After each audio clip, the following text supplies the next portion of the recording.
ভোরের এই ঘন কুয়াশার মাঝে বাজারের স্নিগ্ধতা যেন অন্যরকম। দেখুন, মাঠ থেকে তুলে আনা এই বিভিন্ন রকমের টাটকা সবজিগুলো যেন সতেজ সতেজের এক অন্য ছোঁয়া। দেখুন, এই টাটকা পেঁয়াজ আর পাহাড় সমান আলুর এই বিশাল সমাহার। একটু এগুলেই চোখে পড়বে লাল টকটকে সতেজ টমেটো আর বড় বড় সব বাঁধাকপি। সরাসরি কৃষকের হাত থেকে আসা এই বিষমুক্ত সবজিগুলো যেন সজীবতার ছোঁয়া।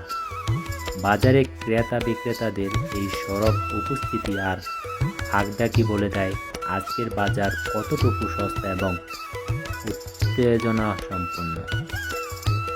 পুরো ভিডিওতে বাজারের সম্পূর্ণ আপডেট পেতে শেষ পর্যন্ত দেখুন। ভালো লাগলে লাইক দিন এবং আমাদের ফলো করে পাশেই থাকুন। ধন্যবাদ সবাইকে।